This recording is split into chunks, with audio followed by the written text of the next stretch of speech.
पढ़ी थी, क्षेत्रफल की गणना हमारे प्रश्न में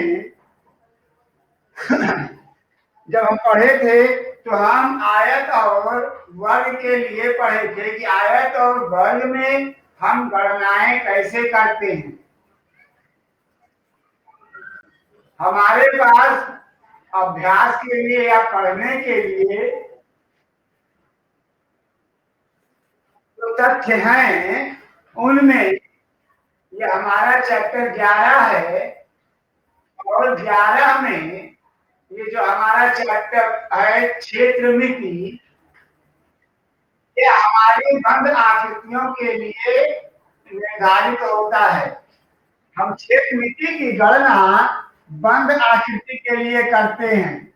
ओपन आकृति में या खुली हुई आकृति में कोई क्षेत्रफल या उसके कवर्ड एरिया की गणना नहीं होती है क्योंकि वह खुला होता है। जैसे अपना ये बोर्ड है, ये साइड से बंधा हुआ है, बीच में हम लोग लिखते हैं, ये हमारा भाग जो है ये क्षेत्र मिति में माना जाता है या क्षेत्र मिति में पढ़ा जाता है।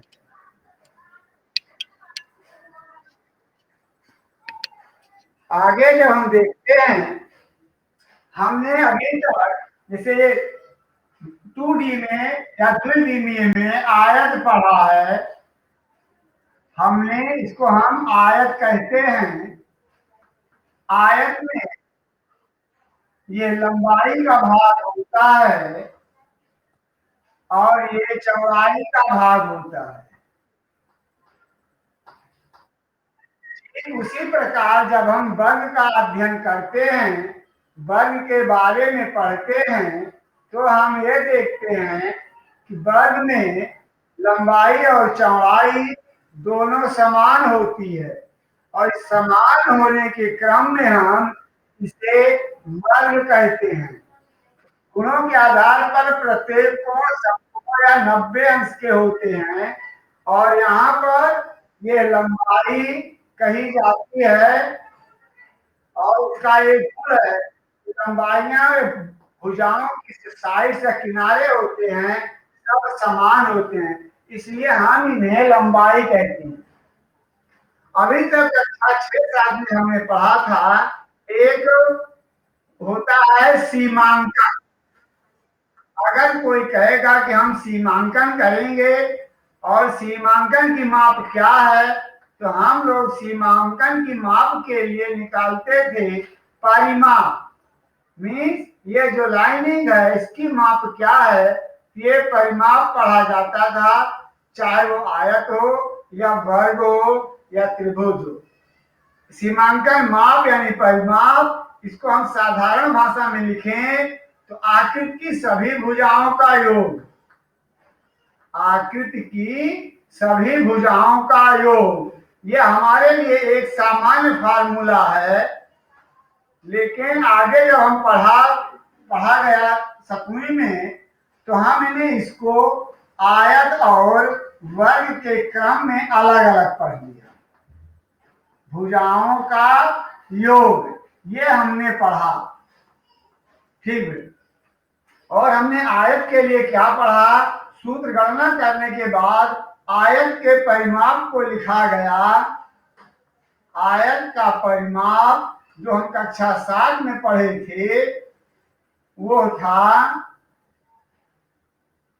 बराबर 2 कोष्ठक लंबाई धन चौड़ाई। लंबाई धन चौड़ाई, ये जो हमारा परिमाप है ये हमारी किसी भी आकृति की बाहरी माप होती है या कि सीमांकन होता है। और वर्ग के क्रम में पढ़े थे, वर्ग का परिमाप बराबर हमने पढ़ा था भुजा गुणे 4। भुजा गुणे 4 इसलिए कि इसकी चारों भुजाएं समान होती हैं। लंबाई चौड़ाई इसलिए क्योंकि लंबाई के समान होती है और चौड़ाई के समान होती है। हमने अपनी इन आकृतियों के बारे में पढ़ा था। त्रिभुज, समांतर चतुर्भुज या समचतुर्भुज, इनके बारे में पढ़ेंगे। अभी हम लोग अपने जो हमारा जो चैप्टर है उसमें आगे देखते हैं तो हमारे लिए विभिन्न आकृतियां दी गई हैं। इन विभिन्न आकृतियों में पहले यहाँ आकार और क्षेत्र के बारे में जानकारी देंगे। एक फल क्या है, जैसे एक आकार दूसरे को कितना कवर कर लेता है। जैसे अपना ब्लैक बोर्ड देख रहे हैं, इस ब्लैक बोर्ड ने इस खिड़की को कवर कर लिया है, क्योंकि ब्लैक बोर्ड खिड़की को है। ये जितना ढक लेता है या कवर भाग होता है, ढका हुआ भाग होता है, वही भाग खिड़की का भी क्षेत्रफल है जो ढक गया है, और इसको ब्लैक बोर्ड ने ढक दिया है।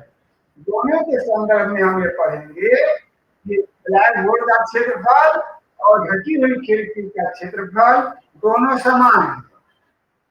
हम इस क्रम में पढ़ लेंगे। तो ये परिमाप हो गया।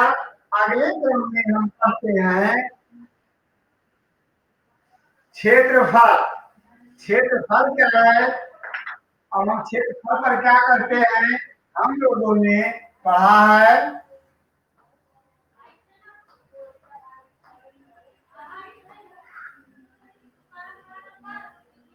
क्षेत्रफल होता है आकृति द्वारा घेरा गया अंतःभाग।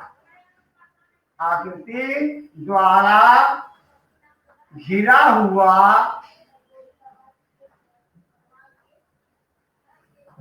भाग। जैसे हमने यहाँ ये पढ़ा कि हमारी इस आकृति ने, अब जो हमारी बंद आकृति है, इसने इस क्रम में इस भाग को घेर रखा है। अगर ये खुला ना हो तो इस भाग में कोई अन्य प्रवेश नहीं कर सकता। ये जो घिरा हुआ भाग है, यहाँ से हमें दिख रहा है, यही हमारा क्षेत्रफल होता है। और कक्षा 7 में हमने पढ़ा था आयत का क्षेत्रफल बराबर, तुम लोगों को याद है फार्मूला, आयत का क्षेत्रफल बराबर लंबाई गुणे चौड़ाई। लंबाई गुणे चौड़ाई, ये हमारे आयत का क्षेत्रफल हुआ। और वर्ग के क्षेत्रफल में लिखा गया था वर्ग का क्षेत्रफल बराबर भुजा गुणे भुजा, कहीं कहीं ये लिखते हैं भुजा गुणे भुजा, या लिखते हैं भुजा घात 2। हमारे क्षेत्रफल की इकाई वर्ग इकाई होती है। इसके कबर भाग जो होता है वर्ग इकाई होता है। वर्ग इकाई के क्रम में हमारे प्रश्न में जो इकाई होती है उसे ही लिख देते हैं। अगर ये मीटर है तो वर्ग मीटर, सेंटीमीटर है तो वर्ग सेंटीमीटर, किलोमीटर है तो वर्ग किलोमीटर। इसी को तुम्हारे यहाँ इस प्रश्न में एक दिखाया गया है टेबल, और यहाँ क्षेत्रफल के सूत्र लिखे गए हैं। ये आयत का क्षेत्रफल, वर्ग का, लेकिन इसको हमें मिलाना है। त्रिभुज का क्षेत्रफल, समांतर चतुर्भुज का क्षेत्रफल और वृत्त का क्षेत्रफल। हमारे पहले आयत का क्षेत्रफल जो बनाया गया है, इसका भाग जो है हमारा सबसे नीचे a इंटू बी है। लंबाई को a और चौड़ाई को b मानकर हल किया गया है, a और b। ये दूसरा चित्र हमारा वर्ग का है। वर्ग के क्रम में हमारे पास पहला फिगर जो लिखा गया है a गुणे a, यही हमारे वर्ग के क्षेत्रफल के लिए प्रयोग किया गया है। तीसरे फिगर में हमारे पास ये त्रिभुज है, और त्रिभुज के क्रम में हमारा ये जो फार्मूला है 1/2 b इंटू एच, ये फार्मूला प्रयोग किया जाएगा। और जो हमारा चौथा चित्र है ये समांतर चतुर्भुज है। समांतर चतुर्भुज के लिए यहाँ लिखा गया है बी इंटू एच, बी यानी बेस इंटू एच हाइट, आधार गुणे ऊंचाई। हमें इनको पढ़ लेना है, B into H base into height, ये हमारे लिए फार्मूला क्रिएट होगा। तो हमें इतना लिख लेते हैं। और कह रहा इसके लिए हमें परिमाप के सूत्र लिखना है कि हमें इसके परिमाप पता है या नहीं, हमें इनको लिख लेना है। और इसी क्रम में हमारे पास यह प्रयास करना है, अभ्यास करना है। एक चित्र, दो और तीन, ये तीन चित्र दिए गए हैं और इन तीनों चित्रों में तीनों उत्तर यहाँ दे दिए गए हैं हल करके, लेकिन कौन किसका क्षेत्रफल है ये निकालना है और बी में हमें परिमाप निकालना है। चलो हम यहाँ से इसको इरेज करते हैं और उन्हें समझाने के लिए अपना अगला क्रम शुरू करते हैं। इसी आज प्रयास कीजिए को ही समझेंगे। जैसे हमारा जो पहला फिगर दिख रहा है ना बेटा, ये है एक समलंब है। पहला फिगर हमारा समलंब है और समलंब के क्रम में इस प्रकार इसकी रचना की गई है।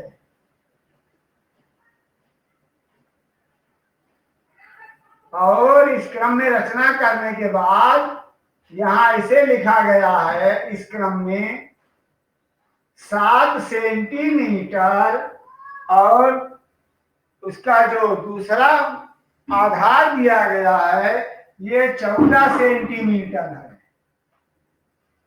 और यहां पर हम लिखेंगे चित्र नंबर 1 समलंब समांतर चतुर्भुज का क्षेत्रफल। ये समांतर चतुर्भुज है, समांतर चतुर्भुज का क्षेत्रफल तुम्हारे प्रश्न में दिया गया था b into H, B into H. B into H का अर्थ है आधार गुणे ऊंचाई। हम यहां लिखते हैं आधार इसका 14, ऊंचाई 7 और आगे वर्ग। इकाई यहाँ सेंटीमीटर है तो हम भी सेंटीमीटर लिख देंगे क्योंकि दोनों में यहाँ भी सेंटीमीटर है और यहाँ भी। तो इस प्रकार हम जब गुणा करेंगे 14 सते 98 वर्ग सेंटीमीटर और जो हमारे ब्रैकेट में 3 उत्तर दिए गए हैं उसमें से हमारा एक उत्तर होगा। जो हमारा दूसरा सवाल है वो लिख रहा है, वैसे तो अर्धवृत्त है लेकिन इसके लिए हम पहले लिखेंगे वृत्त का क्षेत्रफल।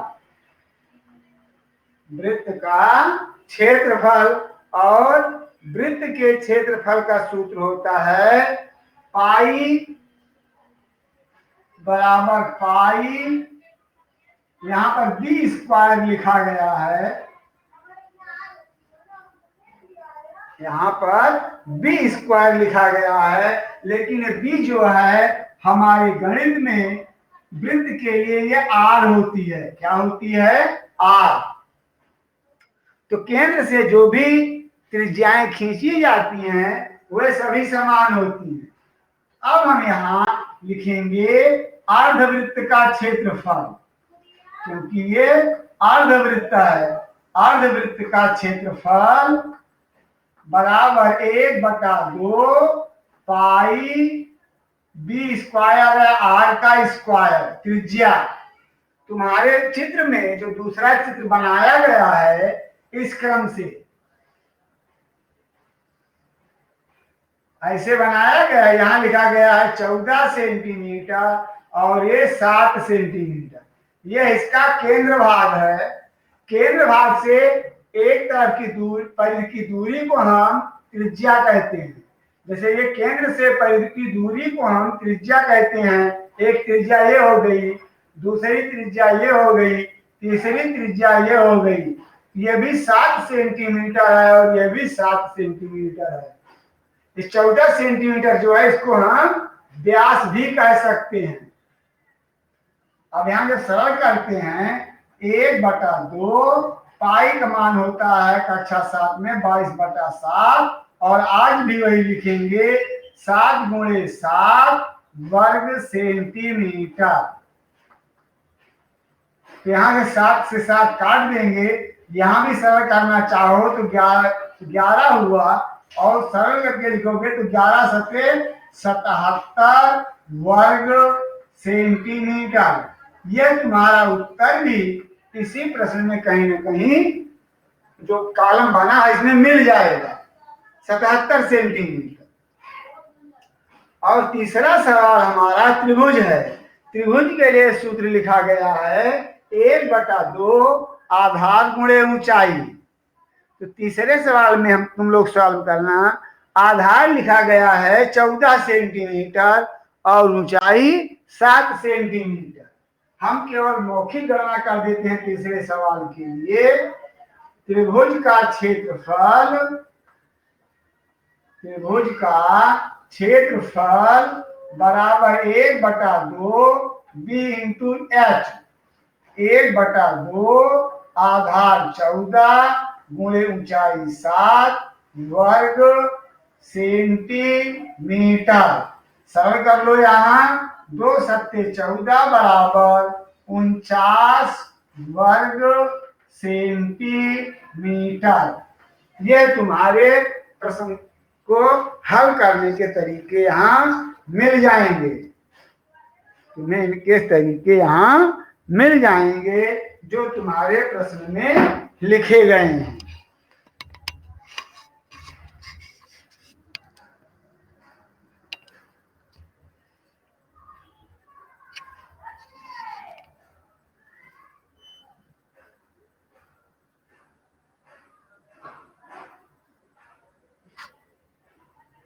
इन प्रश्नों को आप देख सकते हो और इसी प्रयास कीजिए के ही क्रम में अगले क्रम में यहाँ निकालना है परिमाप ज्ञात कीजिए। तो परिमाप तुम लोगों ने कक्षा 7 में भी प्रैक्टिस की है, 6 में भी प्रैक्टिस की है और 8वीं में अब तुम्हें उसी को विस्तार से भी पढ़ना है। परिमाप के लिए जैसे हमारा पहला आयत है तो 2 ब्रैकेट लंबाई धन चौड़ाई और दूसरा वर्ग है तो हो जाएगा 4 × भुजा। 4 × भुजा। पहली आकृति आयत है, इसकी आयत की लंबाई हम लिख लेंगे, आयत की लंबाई तुम्हारी पुस्तक में लिखा गया है, सबके पास पुस्तक तो होगी ही, ना हो तो बता सकते हो। लंबाई है 14 सेंटीमीटर और चौड़ाई है 7 सेंटीमीटर। 7 सेंटीमीटर। और यहाँ परिमाप का हम सूत्र लिखते हैं आयत के लिए 2 bracket L + B length into breadth, लंबाई धन चौड़ाई। जब हम यहाँ लिखेंगे 2 ब्रैकेट 14 धन 7 आगे सेंटीमीटर, फिर हो गया 2 × 21 सेंटीमीटर बराबर 42 सेंटीमीटर। जब हम गुणा करेंगे हमें इस क्रम में ये उत्तर मिलेगा। और इसी क्रम में हमारा दूसरा भी है कि दूसरा हमारा सवाल हमारा वर्ग का है। वर्ग का परिमाप होता है भुजा × 4। दूसरा चित्र जो है यह है वर्ग का परिमाप। दोनों प्रश्न परिमाप पर आधारित हैं और परिमाप के लिए लिखा जाता है भुजा × 4। और यहाँ पर हम लिखेंगे नहीं, अब भुजा की माप है 7 सेंटीमीटर × 4। तो ये गणना करेंगे तो आ जाएगा 28 सेंटीमीटर। अभ्यास के लिए तुम लोगों को इसे सरल कर लेना है और फिर ध्यान देते हुए इसे पढ़ भी लेना है।